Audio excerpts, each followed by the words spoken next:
What's up, guys? These are this week's top news. First, global racing. Second, Aston Martin. And third, Porsche. It begins now. Global racing is back. After constant pressure from the community, Vulcan finally rushed and brought back the long-awaited global mode. Players have been asking for it, not only in-game, but also on Discord and across social media. It even became a trending topic. It went live on Monday, and almost immediately, many players were ready to jump in, race, and start earning in-game cash again. However, it's worth mentioning that not everyone got access. I just found out this is actually a test, which means only some players currently have global enabled. Gloa brings up a couple of open questions. First, the impact on server regrouping, since after each race, players are scattered and don't remain in the same server. This could be affecting meets, gatherings, and social interactions, something to keep an eye on. And second, the issue of partial tests. Once again, not everyone gets access at the same time. Hopefully this test phase ends soon so all players can enjoy Global again. Still, it's great news. Global is back. Aston Martin's confirmed. But to our surprise, it's not 4 cars arriving, only 3. For some reason, one of them has been removed from the update, even after they showed all 4 in the sneak peek. First of all, we have to correct ourselves. It's not the DB12, it's actually the Valour. And yes, here they are, the 3 confirmed models, the Valour, the Vulcan, and the Valhalla. 3 stunning cars, all winners, with beautiful design and strong performance. Now, about that missing 4th car.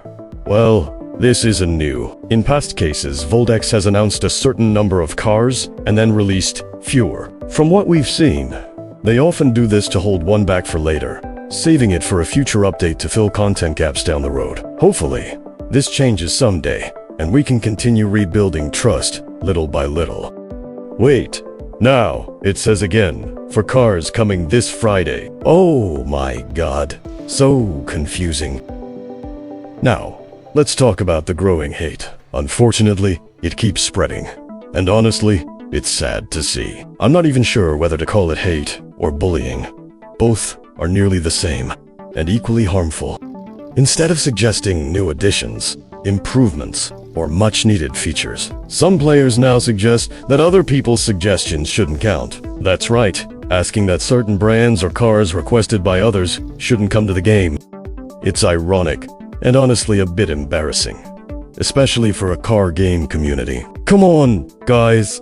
Suggestions should add, not take away. Let's focus on building, not dividing. Now, let's move on to something that really caught my attention. And no, I'm not talking about the Ultima RS. I'm talking about the Porsche 911 GT3 RS. Yes, a car that's been in the game for quite some time.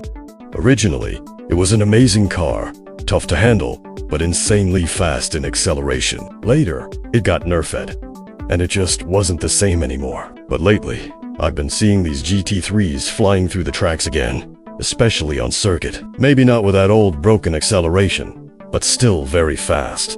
Even beating cars worth 8 million more.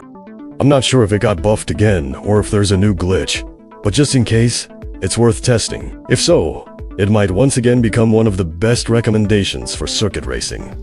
Great performance for the price. And finally, in world news, let's keep an eye on the global Sumod flotilla, a humanitarian convoy delivering aid by sea to a region in desperate need. Even Superman has been spotted helping over there, if you know what I mean.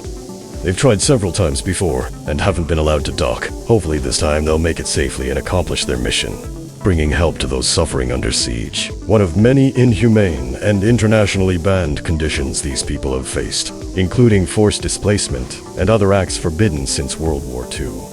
All my respect and best wishes to those doing good in the world. Their courage and compassion truly make a difference. So, this all for today, guys. I'm sorry if there were some topics you didn't want to hear. We must speak about it, even if it's hard to talk about it. Thank you for your time. Till next one.